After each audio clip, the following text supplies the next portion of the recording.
Good morning everyone and welcome back to another episode of HFS Daily. My name is Ben and I run one of the UK's leading stone iron and pre-loved businesses. And I'm taking you on my journey because I'm going to show you exactly what it's like to be in the day in the life of a full-time reseller. It is Monday, which means it's mostly an admin day, because later on in the evening I go to drill night at the fire station, so it's a very long day so I don't hit myself too hard. Today is a relatively chill day because we've got quite a lot of paperwork to do, and then also we've got some parcels, but we haven't got so many of them.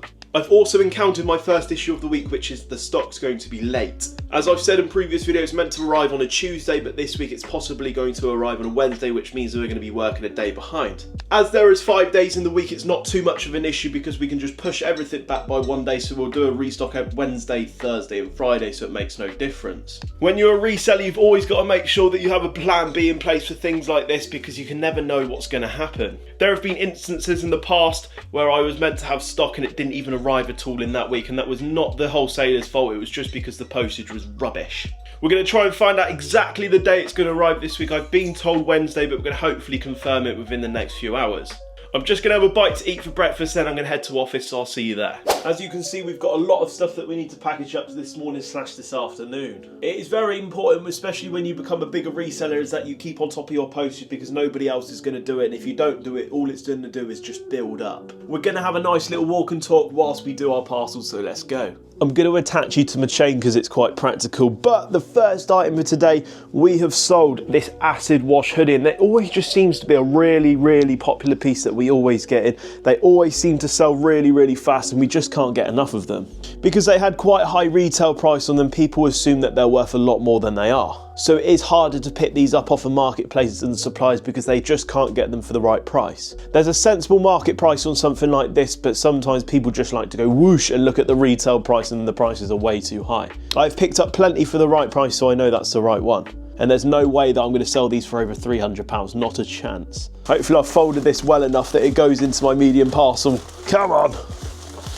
Before we fully close it up, we put our little business cards in there. So remember, we've got the thank you for our purchase card, which have recently been delivered and also changed. And then we've got this sell to us form with a QR code on the back, which takes you straight to our business WhatsApp. So if you receive your parcel and you've got some bits to sell in your wardrobe, it's nice and easy to just message us and sell your bits. We're all about keeping things simple. Although I'm the most disorganised person in the world, I have managed with this business to make things simple. And once you've worked that out, you are laughing. That's not bad for a Monday morning, is it, lads? Right now we're doing the tilt orders, so what we do is we put their name on the front, followed by their order number as well, so when we come to book the labels, we know exactly who this customer is and what item is inside. As unfortunately you can't guess these things, because when I've got 30 to 40 parcels with nothing on it, I ain't got a clue. This right here is a pixel reflective stone iron jacket, and I managed to get hold of it, 1 in mint condition and 2 in 3XL. Usually the pixels fall off of this jacket because of general wear and tear, but this one is absolutely immaculate and I haven't seen one in this condition in a very long time. And I believe we sold this within an hour of having it as well, which is of course expected when you have a super special piece like this. What people need to realise is you just can't get all of these jackets whenever you want. Like, I couldn't just go and order 10 pixel reflectives right now, because unfortunately that's not the way that the used market works. Unfortunately these deals only pop up once every often, and other than that you've just got to be lucky. That's why on resellers pages you don't just see 10 nylon metal wear watch trays, because it's just never going to happen. You just have to get what's out there on the market, and that's why you don't see as many of these, and especially in the bigger size as well, because they're even harder to find. I do have a supplier that works through the day picking me up these sort of special pieces. That's why you've seen such an increase in special pieces on our page, because he's scouting the marketplace whilst I'm packaging orders and doing what I need to do. Once you become a bigger reseller, you'll realise that if you have to do all that, then you'll have no time to yourself. So being able to delegate out buying now is such a good thing. And I never have to worry about getting stock every single week because I know it's been sorted in the background. About 2-3 hours ago, we had a stock issue where our stock's going to be delayed this week because there's other family commitments for our supplier. I've just had a phone call from one of my local clients and he is cashing out his collection, which means I have an opportunity to pick up around 10 pieces or so. And some of them are pretty nice as well, and they'll be well worth it for the shop. And within that same hour, I had another phone call as well as a guy that's letting go 20 to 25 items. So we're going to go to his place tomorrow, but today we're going to go pick up this local client's stuff. Which means the stock issue is not a stock issue unless it doesn't arrive at all this week, which will mean we are in trouble. But that's part and parcel of running a business like this, and sometimes you just have to do what you have to do, and sometimes things go wrong and you just can't help it. I've just completed all the parcels now, so what we're going to do is we're going to label it up, send to the post office, and we're going to go to the client's house, which I'm not going to record, but after we've got the stuff, we're going to head back to the office. I'm going to show you exactly what we picked up and what we paid.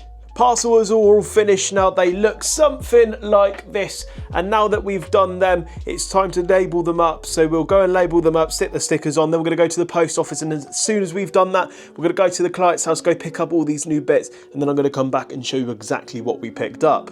Today is obviously going to be a short HFS Daily because, as you guys know, about 6 o'clock tonight I head over to drill night at the fire station, and for obvious reasons I can't record anything. After we've done the little show and tell of all the bits, we might crack on with some paperwork, and that will pretty much be it for Monday. But obviously, as you know, Monday is just such a quiet day, but also busy at the same time, if that makes any sense. We'll kickstart into the Tuesday, but it won't be a normal Tuesday because we're not getting our new stock. However, we are driving somewhere to go pick up a load of stock off of a guy. There's around 20 items, so it'll be quite cool to show you what we've got.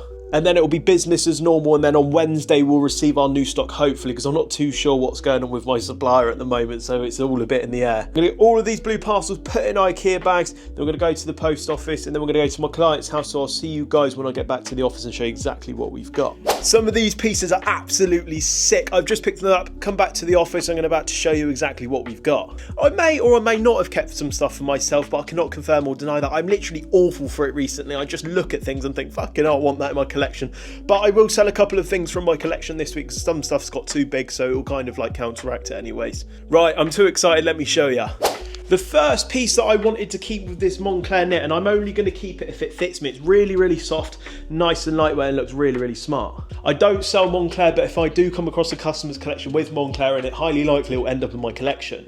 I've always worn Moncler, and I think it's such a stylish brand, and it's very comfortable and good quality. So there's only one way to find out. Having a look at it, I think this is just ever so slightly too big. The arms are too long, and also the actual knit itself is quite long on me. But what I'll do is I'll sell this on the Tilt app later on down the stream because I got it for a good price, and a lot of my customers also do like Moncler. This isn't the one that I desperately wanted to keep, so it's unfortunate, but it is what it is. Overall, quite a nice piece. Up next is this CP Company Tracery Lamilli jacket. I'm pretty sure, excuse me if I'm wrong, that these were limited to 400 pieces worldwide. Not just 400 pieces worldwide, but 400 of each and every style. Obviously, you've got just lens, you've got just goggle, and you've also got the Lamilli one. These look really, really good, and they're an absolute beast of a jacket, so I'm really happy to have picked this one up. Pretty sure we'll sell this for like $270, $280. Next up is an absolute unit. This is a Heritage Camo Stone Island jacket. These are very, very popular sellers, and they do fetch a lot of money, so I reckon we could get about 550 to 600 quid on this. It's also in a bigger size as well, so I don't see this one hanging around for very long. We've got a couple of simple black Stone Island overshirts. It's getting to the time of the year where people like to go out in overshirts because it's a little bit too cold in just a t-shirt, but a little bit too warm for a big jacket. And these tend to be quite a popular style. So you'll start to see a lot more overshirts coming into store. We do like to get the colourful ones, but it's not bad getting some black ones because some people just don't like colour. Then it's this O Cotton R Nylon Teller jacket. These are extremely similar to loom woven down jackets. In my opinion, they have got a nicer material. It feels more durable, and it is exactly the same kind of weight and sort of feel to it. It does fit me really well, but I promised myself I'm not going to keep this one. But the two next pieces I'm about to show you are the stuff that I really, really want to keep. We have got two Moncler Black Label pieces. This one on my head is guaranteed for me to keep. Believe it or not, I don't actually own any beanies whatsoever, and this Black Label one was so cool and I had to pick it up. They retail for over £260 as well. And then we had to follow it up with this Black Label Moncler Heavy Knit. And I swear to God, if this doesn't fit, I'm going to be so upset. And as I said last time, there is only one way to find out. This is absolutely perfect.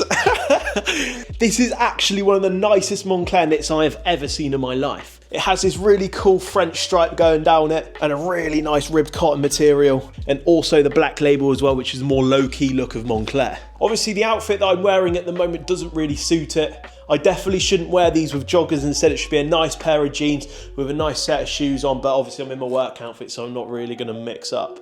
But wow, I was a bit unsure because this is a size large and I thought Moncler always fitted a little bit smaller. But in fairness, this knit fits me absolutely amazing. It is slightly on the bigger side, but I'd rather that than being slightly too small. This Moncler knit itself probably retails in the region of £550 to £600, and I reckon that I could easily achieve £200 on this. But it doesn't matter because I'm 100% keeping it alongside the beanie. What do you think, eh lads? I definitely aren't going to wear these together. This is more on a really cold day because of my bald head. And this knit, I don't think you're going to be able to get me out of it because I'm going to be wearing it all the time. I can just see myself in the mirror. This is actually like the nicest knit that I've ever had in my life. Right, I'm going to stop blowing Moncler's arse because we need to go soon. But other than that, that is another day in the life of Heat From The Spire. Today was all about doing parcels and a little bit of admin work. And then for the rest of the week, as long as stock arrives, it's going to be full steam ahead and we're going to have another really busy one. We always start later on a Monday because obviously we go to drill night and we don't finish till like 9:30 p.m. But obviously that is quite a long day, so that's why I don't do too much. On a Monday, I'll always go to my nan's house for dinner. This is a routine I've always got into because I live quite close by to the fire station, meaning that I can spend some time with them and also go to the fire station a bit later on. And I've been doing that for like the last 18 months, and it means I can spend some time with my grandparents because I know how important that stuff is. Tomorrow, first thing, we are going to go straight out and we're going to go get some new stock tomorrow. If I don't go pick up stock tomorrow, my staff will have nothing to do. The worst part of it all is that we won't have anything for the website, which we've been consistently doing for ages now, which is a big red flag when you're consistent at something and it will let a lot of people down.